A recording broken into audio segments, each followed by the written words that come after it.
오늘은 쌍난 아론의 지팡이라는 주제로 말씀을 나누려고 합니다. 여러분의 신앙생활에 많은 도움이 되었으면 좋겠습니다. 천재 과학자 알베르트 아인슈타인이 이렇게 말했습니다. 세상을 살아가는 방법에는 두 가지가 있습니다. 하나는 기적이 없다고 여기며 살아가는 것이고, 다른 하나는 모든 것이 기적이라고 믿으며 살아가는 것입니다. 우리의 삶을 돌이켜보면은 어떤 측면에서 보면은 하루하루 살아가는 삶 자체가 다 기적입니다. 우리는 일상으로 보고 있는 태양도 떠서 우리에게 햇빛을 주는 것도 기적이고요. 또한 오늘 우리에게 공기를 이렇게 주어서 공기를 마시고 있는 것도 역시 기적입니다. 또한 우리가 땅을 밟고 있고 식량을 먹는 것, 이런 모든 것들이 사실은 기적인데 늘 일상 속에 있다 보니까 기적이라고 생각을 안 합니다. 또 지금 온궁각체에서 여기까지 오셨는데 한 주 동안에 사건 사고도 많은데 아무 탈 없이 살다가 오늘 이 자리에 와 있다는 것도 어떤 측면에서는 기적입니다. 사람들의 상식과 이성을 초월하고 과학을 초월할 때만 우리가 기적이라고 그럽니다. 일상은 기적이라고 생각을 못하고.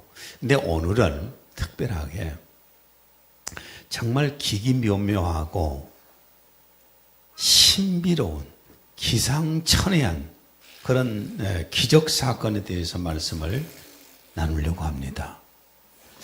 광야 생활, 이스라엘 백성들의 광야 생활에 20년쯤 되었을 때에 아론의 집안에 고라가 반란을 일으킵니다.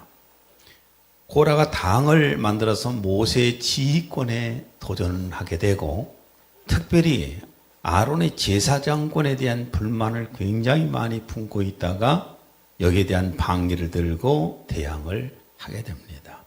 민수기 16장 1절 공동 번역입니다. 레이의 증손 고라가 반기를 들었다. 고라가 반기를 들었어요. 그리고 고라와 함께 반기를 든 지파장들이 있었습니다. 12지파의 지파장들이 있었는데 민수기 16장 1절 공동 번역입니다. 엘리압의 아들 다단과 아비람 또 르우벤의 손자요 벨렛의 아들인 온도 따라 일어났다. 함께 동조해서 반란을 한 사람들이 있었습니다. 그리고 백성들 가운데 250명이라고 하는 족장들도 일어나서 반란에 동참을 합니다. 민수기 16장 2절. 그들이 모세에게 반기를 들고 일어나자 이스라엘 백성 가운데서 250명이 따라 일어났다. 그들은 대회에서 뽑힌 회중의 대표들로서 이름 있는 사람들이었다. 이렇게 250명이 또 일어났었고, 또 여기에 사람들은 군중심리라는 것이 있어서 옳고 그름을 떠나서 누군가가 반란이 일어나면 동조하는 사람들이 많이 있잖아요. 그래서 이 사태가 너무 수만 명이 막 볼때처럼 일어나서 이 사태를 수습하기가 어려울 상황에 놓이게 되었습니다. 이 고라가 불만을 품고 반기를 든 이유를 보게 되면은 민수기 16장 3절. 너희가 너무 분수에 지나치도다. 온 회중이 각기 거룩하고 주께서도 그들 가운데 계시는데 너희가 어찌하여 주의 회중보다 너희 자신들을 높이느냐. 간당간당한 설명을 하면은 왜 불만이 일어났냐 하면은 모세하고 아론은 이 고라에 가까운 친족이잖아요. 사촌지간인데 그러다 보니까 너무 가까우니까 반란이 일어났었고, 두 번째는 교만 때문이었습니다.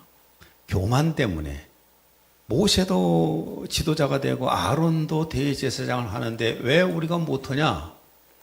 모세는 말도 잘 못하고 예부에 나갔다가 이제 들어온 사람이고, 아론은 우유부단한 사람인데 나같이 똑똑한 사람이 왜 내가 지도자를 못하냐 하면서 여기에 대한 불만이 일어났습니다.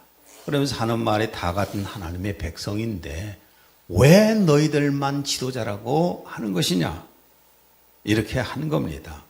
근데 이 고라는 아론과 또 모세의 친족도 됐지만은 특별하게 하나님께서 그 아론의 집안이 네 지파잖아요. 네 지파를 하나님이 특별히 뽑아내셔서 그들을 하나님의 성전에서 일하게 하셨어요. 하나님의 성전에서 여러 가지 성전 기구들 운반하는 일을 했고 치는 일도 했었고 재물도 여러 가지 재물을 잡아서 이렇게 드리는 것도 했었고 그 다음에 성전에 문지기도 했었고 정말 많은 것 제사장보다는 더 높은 지위가 아니었지만은 이스라엘 지파들 가운데 가장 으뜸인 지파였고 가장 은혜를 많이 받은 지파였습니다. 그런데 이들이 반란을 일으킨 거예요.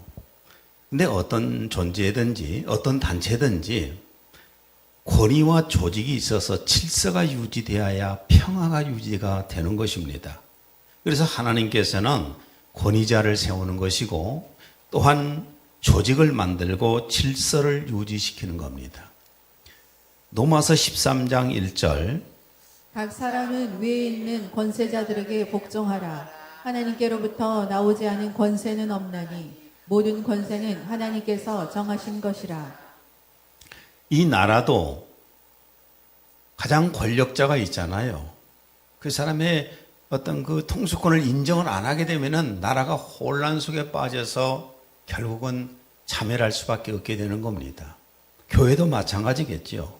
고린도전서 14장 33절 40절 하나님은 무질서의 하나님이 아니시오 오직 화평의 하나님이시니라.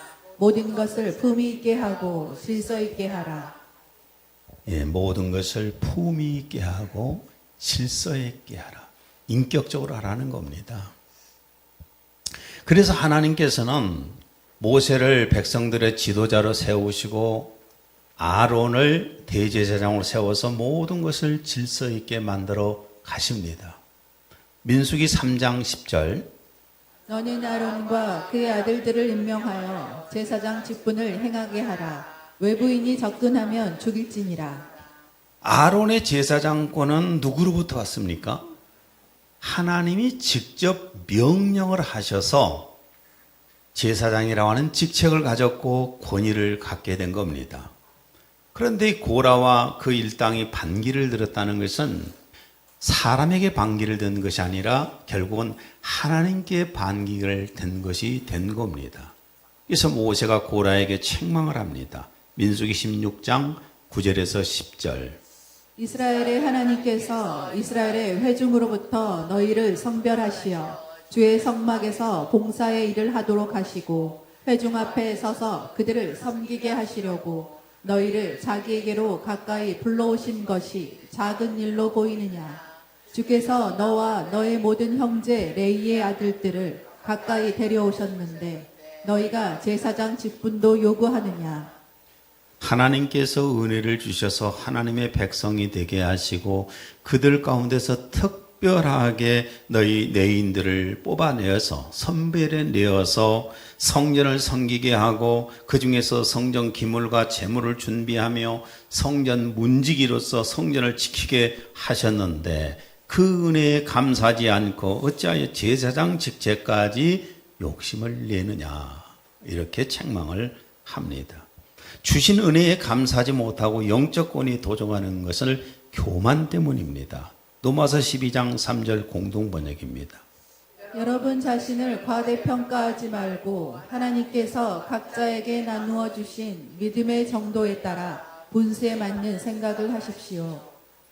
우리가 하나님께서 주신 직책을 따라서 일을 하는 것은 목적이 뭘까요? 하나님 앞에 가서 상 받는 거예요. 하나님께 칭찬받기 위해서 하는 겁니다. 그 일이 청소하는 일이 되었든지 아니면 물 한 잔 떠다 놓는 일이 됐든지 어떤 일이고 그건 상관없어요. 주님 앞에 가서 우리는 칭찬을 받기 위해서 그 일을 하는 것입니다.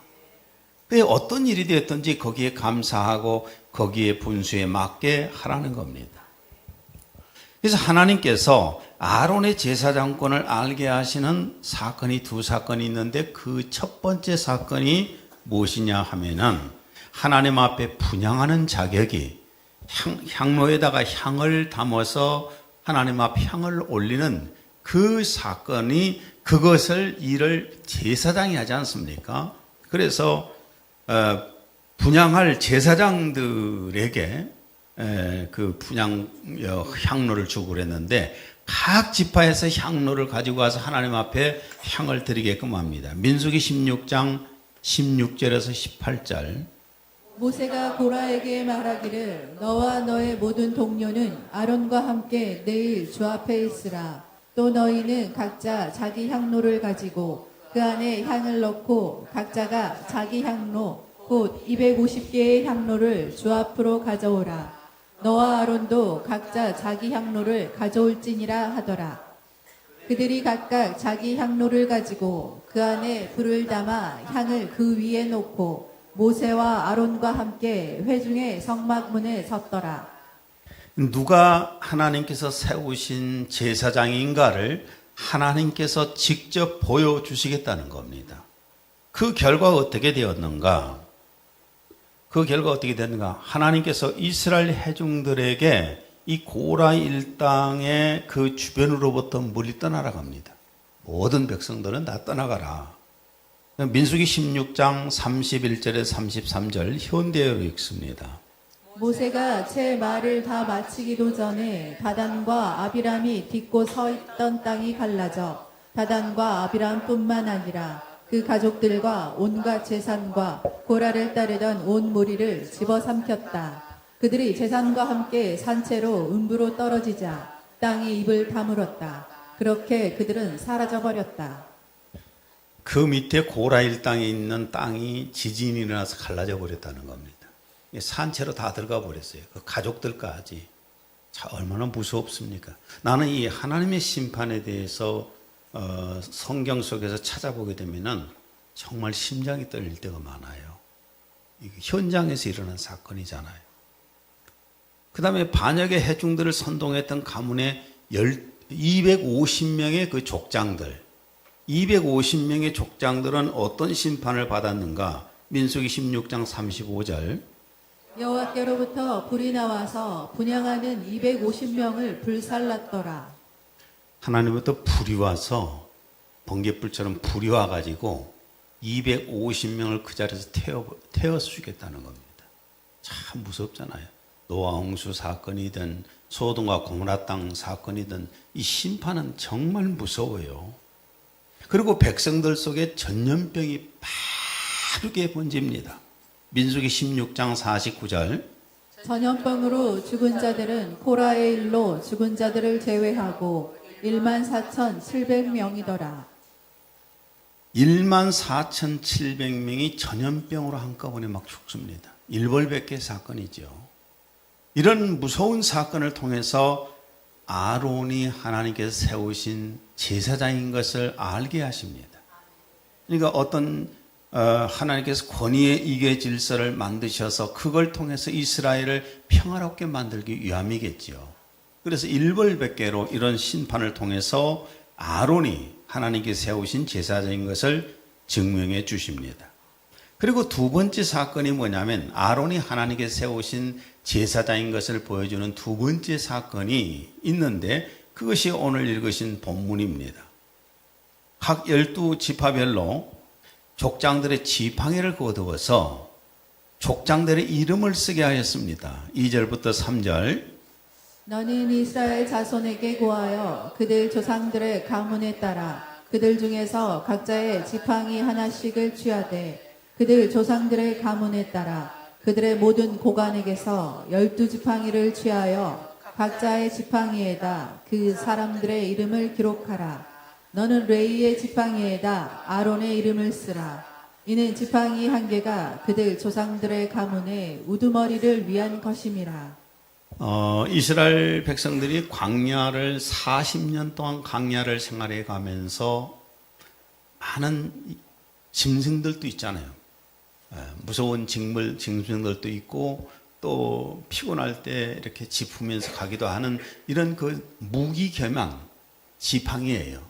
그런 지팡이를 다 가지고 있었는데 이 지팡이를 각 지파의 12지파마다 족장들이 그 지파장들이 가지고 와라. 너희 그 지팡이를 가져와서 너희의 이름을 거기다가 적어라.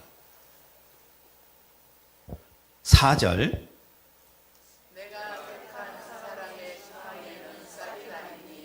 너희를 대적하여 불평하는 이스라엘 자손의 불평들을 내가 내 앞에서 그치게 하리라. 4절을 하라는데 5절을 읽었네요. 4절을 제가 읽어드리면은 너는 그 집 막대기들을 내가 너와 만나는 해중의 성막한 증거궤 앞에 둘지니라. 하나님의 증거궤 앞에다가 뒀다는 것은 하나님 앞에 뒀다는 거잖아요. 12개의 지팡이들 가운데에서 누가 하나님께서 세우신 제사장인가 하는 것을 하나님께서 직접 보여주시겠다는 겁니다. 어떻게 증명해 주셨는가? 금방 5절을 다시 한번 읽습니다. 내가 택한 사람의 지팡이에는 싹이 나리니 너희를 대적하여 불평하는 이스라엘 자손의 불평들을 내가 내 앞에서 그치게 하리라. 예. 하나님께서 세우신 제사장의 지팡이에서는 뭐가 나온다고요? 싹이 나온다. 싹이 나올 수 있을까요? 대개가 몇 년씩 몇십 년을 갖고 다닌 지팡이도 있을 텐데 이 마른 지팡이, 이 지팡이에서 껍질은 다 벗겨냈을 것이고 이 지팡이에서 움이 올라오고 싹이 틀 수 있을까요? 마른 막대기에서 싹이 난다는 것은 이성이 안 맞습니다. 어떻게 지팡이에서 마른 지팡이에서 움이 트고 싹이 피어나옵니까?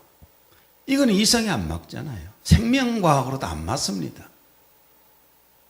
그럼 이렇게 오랫동안 말라있던 지팡이가 하룻밤 사이에 싹이 날 수 있었을까? 아니면 뭐 꿈에는 얘기일까? 8절 이튿날 모세가 증거의 장막에 들어가 본즉 레이 집을 위하여 낸 아론의 지팡이에 움이 돋고 순이 나고 꽃이 피어서 살구 열매가 열렸더라. 그야말로 기기묘묘하고 신묘막측하고 기상천외한 사건을 지금 기록해 놨습니다. 거짓을 기록하려면 조금 이성에 합당한 거짓을 기록을 해야지. 이건 도저히 이성으로도 생명과학으로도 도저히 납득이 되지 않는 사건을 기록해 놨어요. 오랜 기간 동안에 그런 것도 아니고 땅속에다가 지팡이를 흙 속에 꽂아놨더니 세월이 흘러가면서 어쩌다가 보니까 이런 기적이 일어났다. 이렇게 거짓말을 할 수도 있을 텐데 이 오랫동안 마른 막대기를 땅속에다 꽂아놓은 것이 아니라 증거궤 앞에다가 놔뒀는데 아론의 지팡이만 하룻밤 사이에 거기에서 움이 솟았고 새싹이 올라오고 거기에서 꽃이 피고 거기서 열매를 맺었습니다. 왜 이걸 자세히 아느냐 하면은 자 거기다가 넣어놓고 관심을 갖고 봤을까요 안 봤을까요? 아침에서 봤을까요? 나 같으면 내 성격상 거기 성막 안쪽에서 계속 이렇게 지켜봤을 것 같아요. 물론 지성소 안에 언약궤 앞에 있었지만은 모세는 충분히 볼 수 있잖아요. 아론도 볼 수 있잖아요. 이게 밤새 사이에 움이 솟고 새싹이 나고 거기서 꽃이 피더니 물론 이 살구 열매라고 되어 있는데 성경마다 조금 번역이 다르게도 되어 있어요. 그 과일에 대해서는 하여튼 과일까지 열렸어요. 이건 도저히 인간의 과학으로 이성으로 상식으로 맞지 않는 얘기입니다. 자, 근데 과학은 과학입니다. 분명히 생명과학이에요. 근데 누구 과학일까요? 사람의 과학이 아니라 하나님의 생명과학이에요. 하나님의 과학과 인간의 과학이 같을 수는 없지 않습니까? 여기 12지파 족장들 속에서 11지파는 그대로 있었어요. 이것이 상식이고 이것이 이성이고 이것이 인간의 과학입니다. 그러나 하나님의 과학은 달랐어요.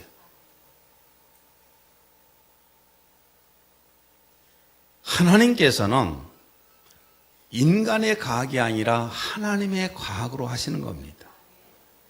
여러분, 우리 인간의 과학이 굉장하잖아요. 대단하잖아요.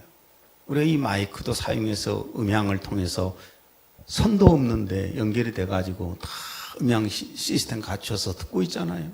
찬양을 했고 설교를 하고 굉장한 겁니다. 대단해요, 과학이. 그러나 인간의 과학이 굉장한 것처럼 보이지만은 작은 생명 하나를 만들지 못합니다. 이 생명 하나를 만들지 못하는 게 인간의 과학입니다. 유전학적으로 변형시킬 뿐이지요.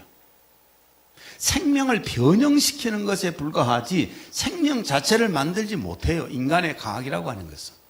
그러니까 사람의 과학이 아니라 하나님의 과학으로 이 일을 하신 거예요. 하나님께서는 하나님의 생명 창조 공학으로 마른 막대기에서 하룻밤 사이에 우미 돋고 싹이 나고 꽃이 피고 열매까지 맺게 했는데, 그러면 하나님의 생명 창조 공학은 무엇인가? 창세기 1장 11절 12절. 하나님께서 말씀하시기를 땅은 땅 위에 풀과 씨를 맺는 채소와 그 종류대로 열매 맺는 씨를 가진 과실수를 내라 하시니 그대로 되니라. 땅이 풀과 그 종류대로 씨를 맺는 채소와 그 종류대로 열매 맺는 씨를 가진 나무를 내더라. 하나님께서 보시니 그것이 좋았더라. 자, 며칠 동안 만드셨을까요? 하루에 그냥 한 번 말씀을 하셨더니 땅 속에서 씨를 맺는 채소, 각종 종류, 막 풀, 이런 것들이 전부가 다 한 번 말씀하시니까 생긴 거예요. 이건 인간의 상식과 인간의 이성과 과학이 아니잖아요. 그러다 보니까 요즘 신학교에서 자유주의 신학을 한 사람들이 가르치는데 뭐라고 합니까? 하루 동안에 만들어진 것이 아니라 1000년 동안을 거치면서 만들어져. 1000년 동안 있다고 해서 흙에서 이런 생명체가 나오겠습니까? 하나님 만드셨으니까 나오는 거지요. 하나님께서는 마른 막대기에서 우미 돋고 싹이 나고 꽃이 피고 열매 맺게 하는 것이 하나님의 과학에는 아무것도 아니에요. 그래서 하나님께서 그렇게 하신 겁니다. 아론의 지팡이에서만 우미 나고 싹이 나고 꽃이 피고 열매를 맺게 하신 그런 목적이 무엇인가? 첫째는 하나님이 살아계심을 보여주신 거예요. 하나님이 살아계심을 보여주셨고 그들과 함께하고 계시는 것을 보여주셨고 그 전능하신 하나님을 믿고 경외하라는 겁니다. 그래서 이런 걸 보여주신 거예요.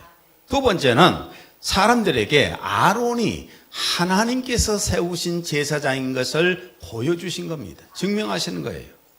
세 번째는 확실한 권위를 세우고 위계 질서를 잘 이렇게 세우셔서 이스라엘 민족을 평화롭게 만드시기 위함이에요. 위계 질서가 무너지게 되면 엉망진창이 되어버리잖아요. 여러분, 예수님이 하나님이시며 구원자이신 것을 믿게 하는 것 중에 가장 큰 것이 뭘까요? 여러분, 이 세상의 종교 창시자들은 수없이 많습니다. 수없이 많은 종교의 그 창시자들 가운데서 예수님이 하나님의 아들이시고 우리를 구원하시는 구원자 그리스도라는 사실을 무엇으로 가장 크게 증명을 하셨을까요? 사도행전 10장 38절. 하나님이 나사렛 예수에게 성령과 능력을 기름 붓듯 하셨음에 그가 두루 다니시며 선한 일을 행하시고 마귀에게 눌린 모든 사람을 고치셨으니 이는 하나님이 함께 하셨습니다. 예수님에게서 하나님의 성령의 권능이 나타났습니다. 죽은 자도 살렸잖아요. 병든 자들 수없이 고치셨잖아요. 귀신들도 내어 쫓으셨잖아요. 무리도 걸어가셨잖아요. 떡 5개, 물고기 2마리 가지고 5,000명 이상을 먹이셨잖아요. 이런 걸 보면서 저분은 보통 사람이 아니구나. 하나님께서 보내신 분이구나. 그래서 하나님의 아들로 그래서 인정이 되는 것이고 우리의 구원자인 것을 인정받게 되는 겁니다. 또 하나님께서 세우신 하나님의 종들을 무엇으로 확인할 수 있을까? 하나님의 종이 긴가 아닌가를 무엇으로 우리가 확인할 수 있을까? 첫째는 예수 그리스도가 오셔서 하나님의 말씀을 전해 주셨잖아요. 생명의 말씀. 예수님 자신이 생명의 말씀입니다. 그 복음의 말씀.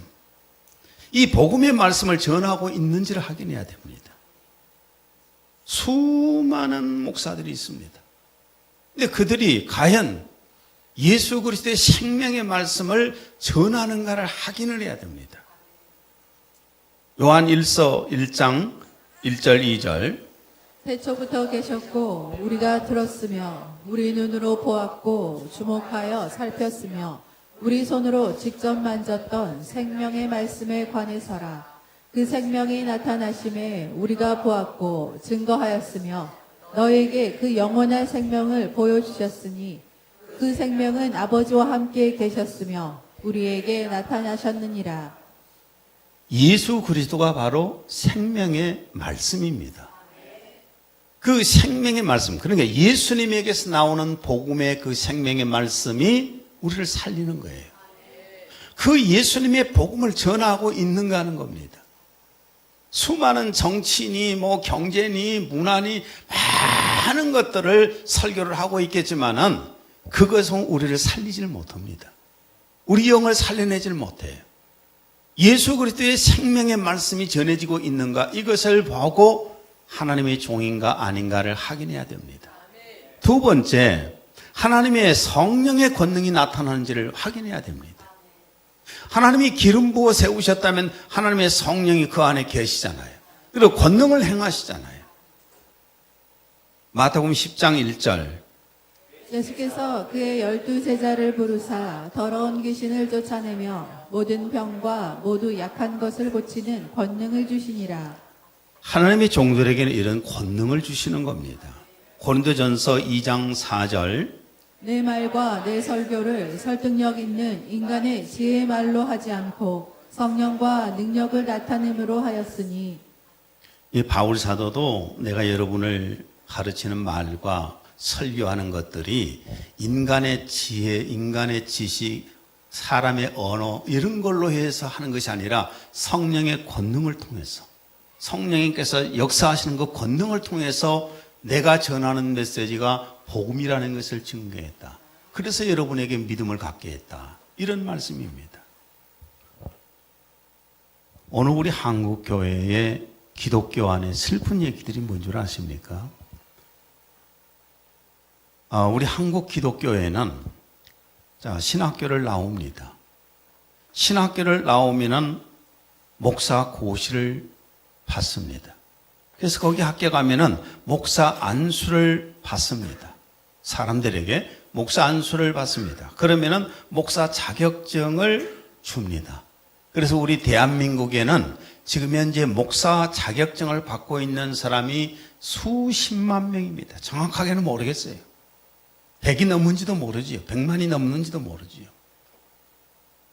어떤 경우에는 내 주변에도 주님 일을 하지 않고 그냥 여러 다른 업종에 있는 사람들, 학교 선생님들, 또 무슨 의사들, 또 부동산 한 사람들까지도 집에서 놀고 있는 주부들까지도 할 일 없으니까 그냥 그럭저럭 자격증 하나씩 받는 사람들이 내 주변에도 있어요. 그래서 와가지고 나도 목사라고 이렇게 자격증 내놔요. 이런 실정입니다. 그러면은 목사 자격증을 받는 걸 가지고 제가 나무라는 것이 아니라 목사 자격증을 받는 수십만, 수백만이 될 수도 있겠지만 이 많은 사람들 가운데에서 누가 하나님의 종인가는 우리가 알아야 되잖아요.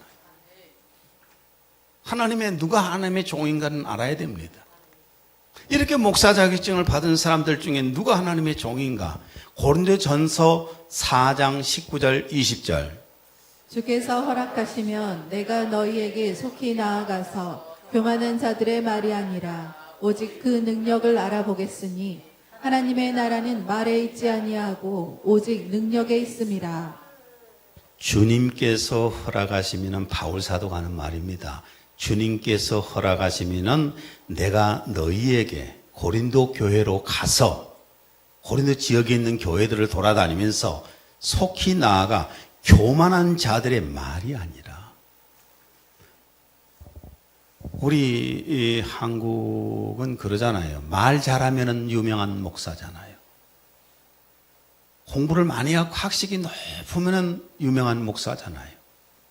인격이 훌륭하면은 훌륭한 목사잖아요. 예, 학식이 높은 거 좋습니다. 말 잘하면 언변이 좋은 사람도 좋지요. 인격도 훌륭하면 좋지요. 근데 이것이 목사의 자격이 될 수는 없어요. 왜냐하면은 타 종교에 가도, 저 불교 쪽에 가도 얼마나 훌륭한 인격을 가진 사람들이 많습니까? 얼마나 학식이 높은 사람들이 많습니까? 얼마나 이 달변가들이 많습니까? 거기 가서 들으나, 교회에 그런 걸 추종한다면 그런 교회에 와서 들으나 뭐 차이가 뭐가 있겠어요? 그래서 바울 사도가 그 말입니다. 내가 가게 되면은 이런 교만한 자들의 말이 아니라, 학식이나 말 이런 것이 아니라 오직 그 능력을 알아보겠으니, 그 사람에게서 성령의 권능이 나타나는 걸 보겠다는 겁니다. 하나님의 종이라면 성령의 권능이 나타나야 돼요. 하나님의 나라는 말에 있지 아니하고 오직 능력에 있습니다. 하나님께서 세우셨고 하나님께서 함께 하시는 하나님의 종에는 성령의 권능이 나타나는 겁니다. 그러니까 아론을 통해서 우리가 지금 볼 수 있는 거예요. 아론이 어떻게 제사장인 것을 인정을 받습니까? 하나님이 함께 하시는 것을 뭐 불을 향로를 통해서도 그랬지만은 지팡이를 통해서도 그 속에서 싹이 났잖아요. 여러분이 하나님의 종들을 분별하는 데 도움되었으면 좋겠습니다. 마지막으로 아론의 마른 지팡이에서 하룻밤 사이에 어떻게 움이 나고 싹이 나고 꽃이 피고 열매를 맺을 수 있었을까? 첫째는 하나님께서 아론의 마른 막대기에다가 지팡이에다가 생명을 주셨기 때문이에요. 그 생명을 받아 살아났기 때문이에요. 그 다음에 두 번째, 하나님께서 아론의 그 마른 막대기에다 주신 생명의 권능을 부어주셨기 때문입니다. 여러분, 예수님이 죽은 몸이, 예수님이 십자가에 죽으시고 장사되셨잖아요. 그 죽은 몸이 다시 부활할 수 있었던 것은 무엇 때문이었을까? 요한복음 5장 26절. 아버지께서 자신 안에 생명을 지니신 것 같이 아들에게도 생명을 주시어 아들 안에 지니게 하시니라. 요한복음 11장 25절. 예수께서 이르시되 나는 부활이요 생명이니. 예수님 안에 뭐가 있었어요? 생명이 있었잖아요. 아무리 그 무덤에다 묻어놨지만 그 안에 생명이 있었어요. 생명이 있으니까 부활할 수밖에 없었다는 겁니다. 그리고 예수님 안에 누가 계셨을까요? 하나님의 성령이 거하셨어요.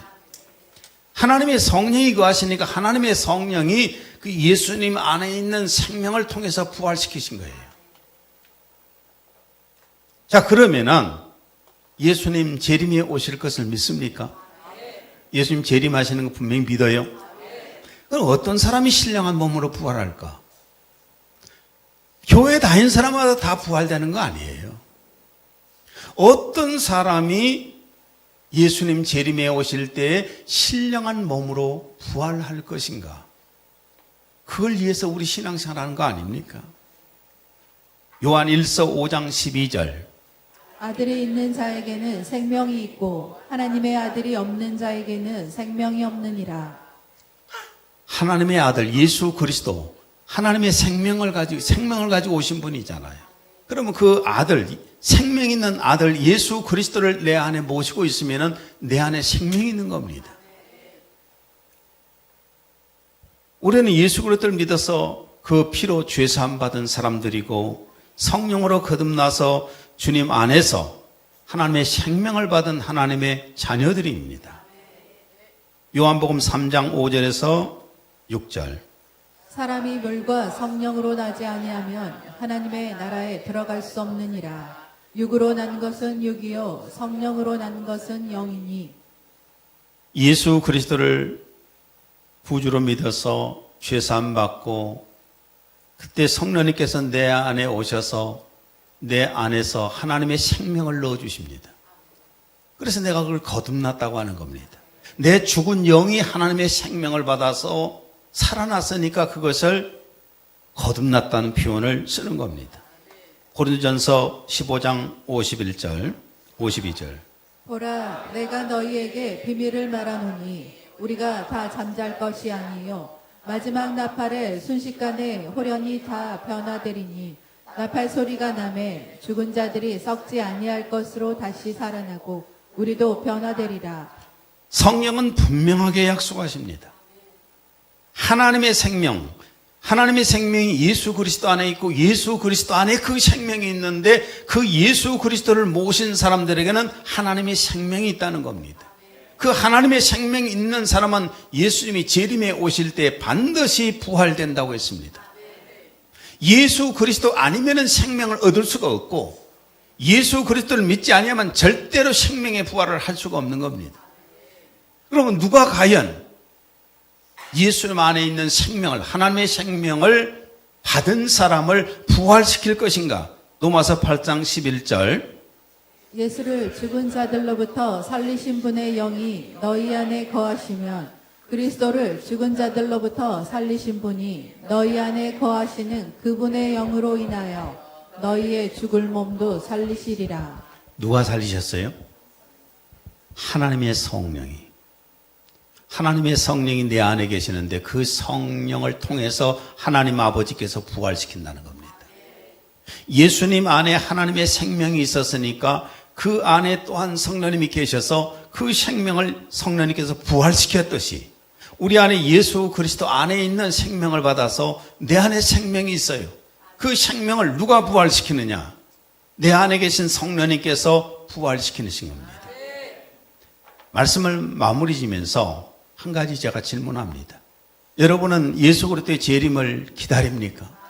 그럼 예수님의 재림하실 때 여러분이 신령한 몸으로 부활된다는 것을 믿습니까? 그럼 부활되어서 주님 앞에 간다는 것도 믿습니까? 그렇다면 그걸 위해서 우리가 신앙생활을 열심히 해야 되는 겁니다. 기도합니다. 하나님 아버지, 오늘은 쌍난 아론의 지팡이에 대해서 말씀을 함께 나누었습니다. 우리에게도 생명을 주셔서 감사합니다. 우리 안에 그 능력이신 하나님의 성령이 와 계시니 감사합니다. 우리 주 예수 그리스도 다시 오시는 날 우리 안에 있는 생명이 또 우리 안에 계시는 성령님께서 부활시켜서 주님 앞에 갈 것을 믿고 확신합니다. 이런 믿음 주셔서 감사합니다. 예수님 이름으로 기도했습니다. 아멘.